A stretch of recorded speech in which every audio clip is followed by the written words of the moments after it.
But our next trend is this thought that the consumer, or the consumers that our luxury brands are going to be interacting with and seeking to communicate with and build a relationship with over time is going to increase as affluence and so on increases around the world. You know, we've got this amazing stat from the UN that you know, base poverty will be largely a thing of the past from 2030.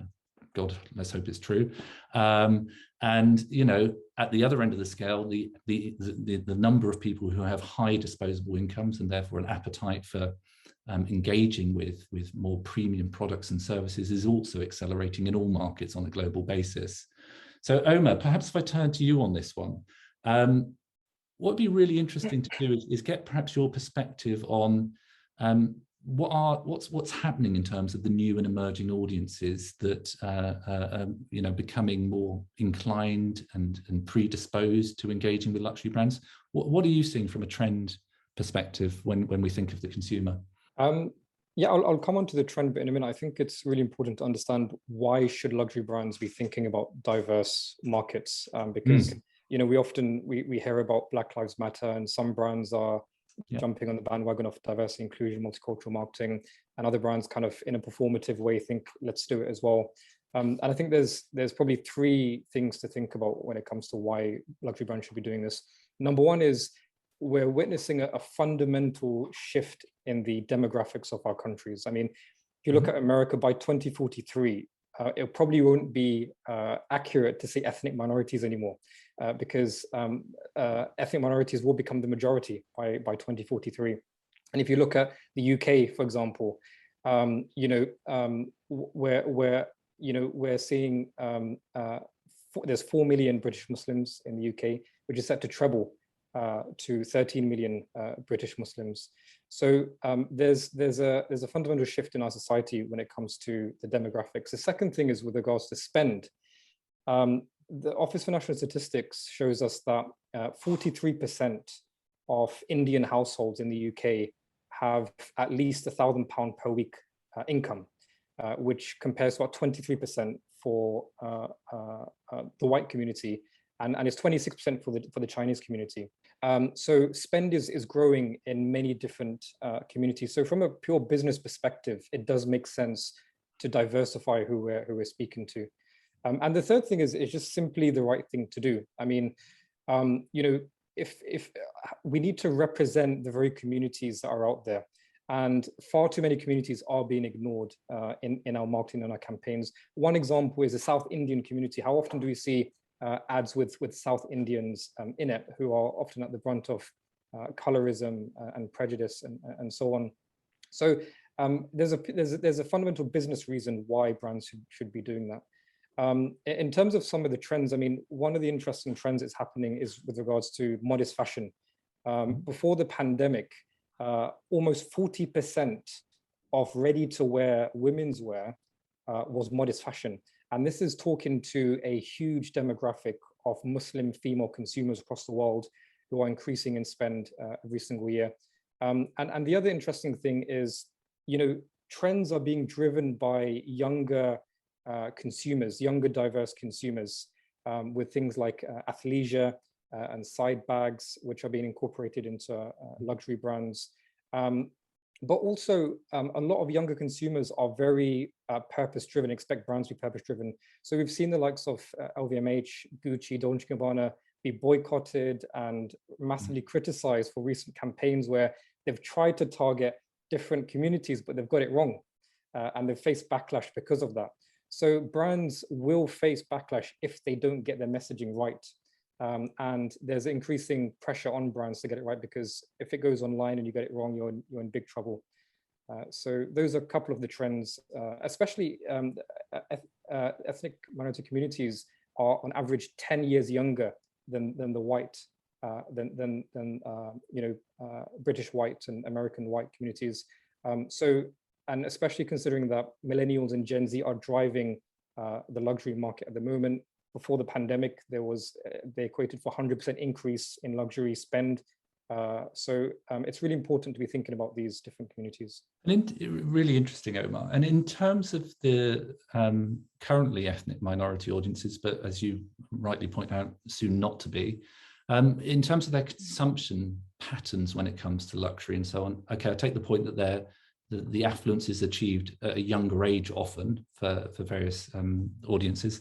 Are there consumption patterns and the way they want to engage in this space? Is it comparable with how we've historically seen it, or is it different, and if so, how? Yeah, I mean, to give you one example, the affluent Black American community spend more on luxury than any other community. And if you go online, you're still filled with so many tweets and articles of the Black community. When they go to luxury stores, they're looked at with suspicion and not attended to, and so on.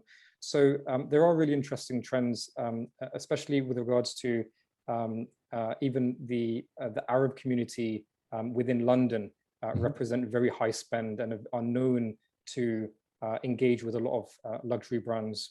So there is a kind of, psychologists have also looked at why people from diverse communities want to buy luxury.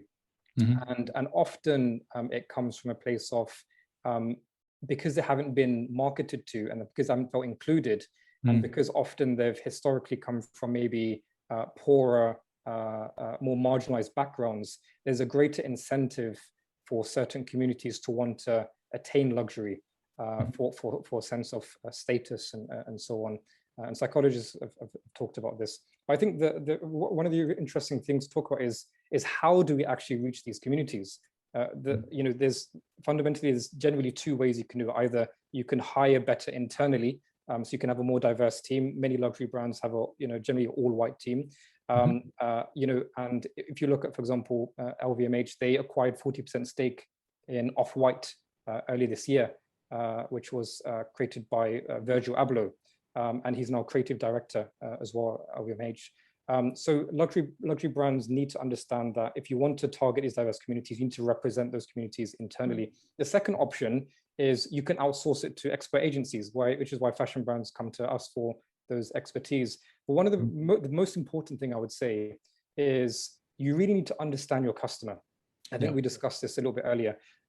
Who are they? What's important to them? How do you empathize with them? How do you build relationships with them? Where do they live? Are they living on certain online communities? Is sponsoring Roland Garros, for example, the best way to find these diverse communities? If once we understand them and create the right questions and can extract the right information, we can then create products in line with how they perceive themselves.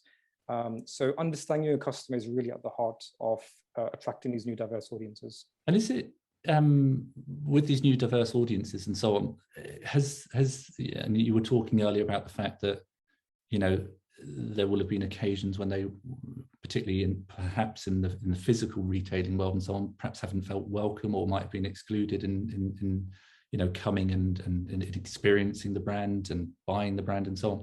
Has the digitization to help strip that barrier down, or is the physical experience as important for some of these newer audiences as opposed to historically how things have been done? Yeah, I think digital is really important, and I think one of the really important trends is influencer marketing.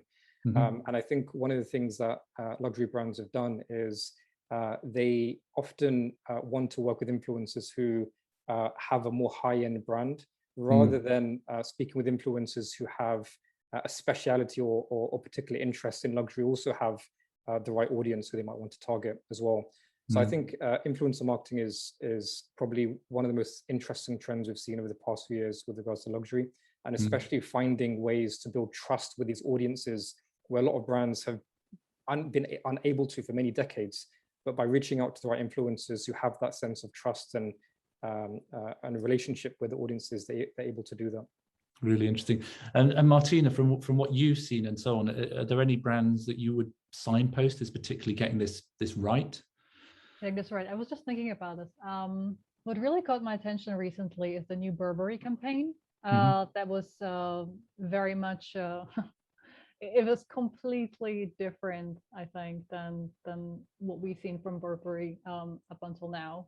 It's this like fresh new take on Britishness, that the idea that Britishness itself is a constantly evolving concept.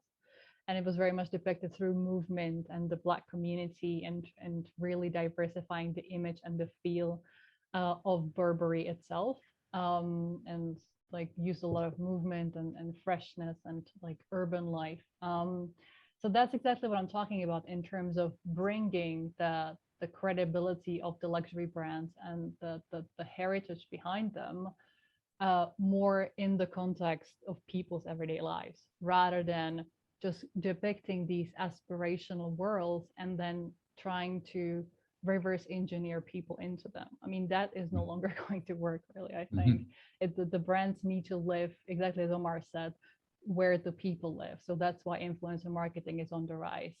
That's why it's so important to create cultural relevance, not just in terms of messaging and image and advertising, but also to really mean it. As we've said, that the new generation of consumers, which is me essentially as well as a millennial, is very much purpose driven. And for us, the image really isn't what the brand is about. I mean, the brand needs to walk the walk, not just talk the talk. So it's very much about values and integrity, because these things essentially make up the meaning that you then want me to identify with as a consumer with your brand. So if that's not going to be credible, if you're not going to carry out the values, be it sustainability, be it greater cultural empathy and the nuances and understanding how people live and what is meaningful to them, if that's not going to be carried out past the image and the advertising, then what essentially do you want me to buy, right? Why should I buy something if it's not going to be credible to me? Because the consumer then becomes the extension of the brand. And if it doesn't resonate with my own values and my own sense of self, then it's not going to be relevant.